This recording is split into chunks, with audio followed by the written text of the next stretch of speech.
Welcome back. We are in the Elsewhere Entertainment Soulstorm Tournament final. This is Ball, of course. It's Marty versus Santiago. And Santiago, being 2 games down, must win this game. As you can see, he's picked Chaos yet again. So he's actually not shifting it up a different race. He's taken Space Marines the first round, lost that. Lost with Chaos again the second shot, but he's going to give it another go for Game 3. This is a must-win, and he's on Fallen City. This is his choice. And as you can see, ominously, the Heretic moving out to actually put down some sort of building further away from his space than you normally would place buildings. So what is it going to be? There we see it, a heavy bolter turret. Now, this kind of play is often dangerous. As you can see, Marty expecting him, coming in with the sluggers. It's going to be a race. Now, of course, he can speed build the Heretic very quickly to get this up and running. Is the Slugger Squad going to get in time? And no, they are not. So, nice early... let's call it a small victory for Santiago. It's not winning the war by any means or any major battle, but getting that up means that he's not going to be under significant threat from harassment in that important area of the map where he wants to take listing posts and expand his space. So that's a good investment for the rest of the game, managing to pull that off. In the meantime, Raptors intercepting the Slugger Boy squad. Those sluggers are not going to be doing a lot of damage, but on the other hand, the Raptors, as we saw last game, are not going to be doing a lot of damage either. And probably what we'll see is the map being split 50-50, and it will come down to the players' decisions later on. Oh, nice, taking out that Heretic with the sluggers, of course, because he's already done forced labor to reduce his health down. Very intrigued here. This is a must-win game for Santiago. I'm going to just keep repeating that until it's drilled into everybody's minds, because the tournament will end immediately if Santiago loses this game. So pressure is on him now. Both of these players want to win. There is money up for grabs. Obviously, we've gone through the whole tournament so far, and we're going to find out who wins over the next few games. Marty only has to win this one game, whereas Santiago must win the next 3 games in a row to be able to take out the tournament title. So a hard road is ahead of him, but we'll see whether he can actually live up to that task shortly. Unfortunately, Cultist squad about to get pulverized here, managing to decap that point, very crucial. Actually doing some return damage to Marty there, and in fact, I would actually have to say, in terms of the harassment game, that actually puts Santiago ahead, and this is the first time we've really seen him ahead in the series so far at any point. I mean, he's been losing start to finish in the last 2 games that we saw, but now he's managed to decap a point. He's prevented Marty's attempts to actually go in and do damage and decap points of his own. So. And we've even got Raptors moving in here to actually destroy a listing post. They're down to halfway now. We're going to be expecting to see some Gretchen or some Grots in to repair this any moment now. Where are they? Cannot see any repair teams coming at all. There they are, finally, a bit too late. What was Marty doing there? He's going to lose this point. And he does indeed lose the point, decapping it as well. So really nice start there from Santiago. Very impressed. He's really lifted his game up from the last 2 rounds. And even zipping out, flying out with the Raptors to avoid any further damage. In the meantime, Plasma Generator's going up. He's got his base spread out. He's got listing posts. He's got a Chaos Lord up and running. He's even taking a Relic now. So looking really good for Santiago at this point. He's looking strong. And Marty, unfortunately, didn't get his sluggers in time to stop the heavy bolter turret. He didn't really defend his listing points that well so far. So it's going to come down to the mid-game as to see what kind of pressure Santiago's Chaos can put on.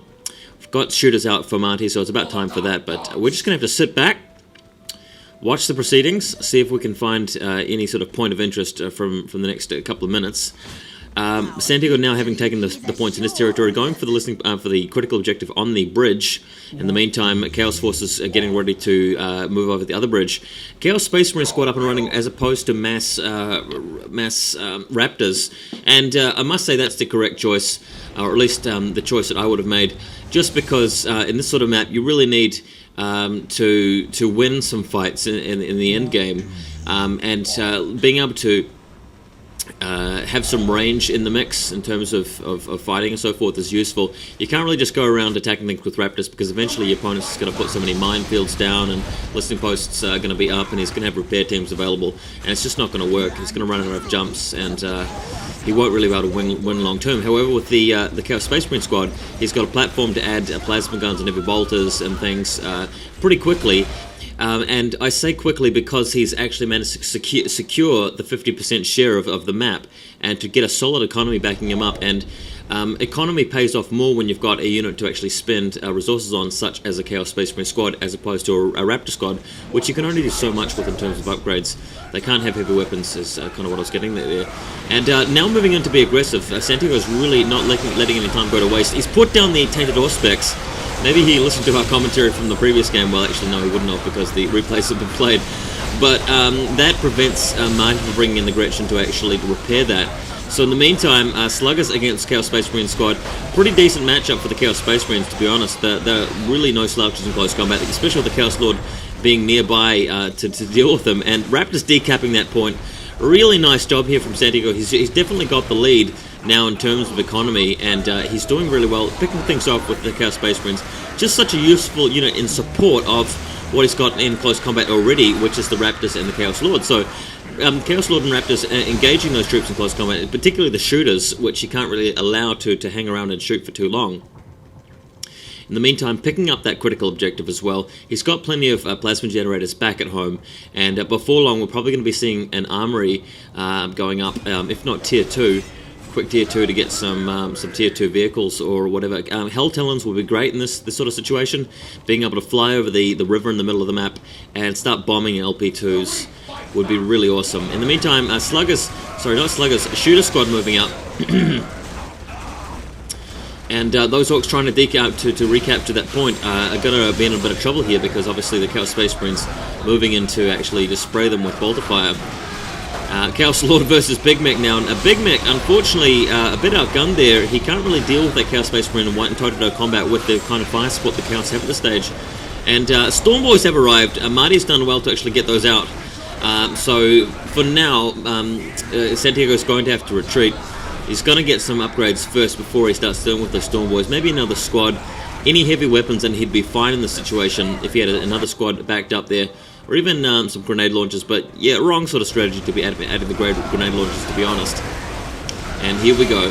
Marty's slowly pushing the Chaos back to their own territory, and it's going to be... Oh, he's got a minefield up as well. Luckily, Chaos managed to spot that and destroy it before it did any damage, but it was interesting to see that there. Poor old Gretchen. Wow, so now decapping the point with the Storm Boys. This gives Santiago an opportunity to do some damage, actually. Yeah, so Marty sees that immediately and pulls the Storm Boys out. Chaos Lord looks like he could be surrounded here. Unfortunately, looks to be the case. Could lose it. Yep, Chaos Lord down. Big Mac's taking out the Chaos Lord. That's a bit of a disadvantage there from Santiago. Unfortunately, he's tanked a bit too much damage with that Chaos Lord and paid the price. In the meantime,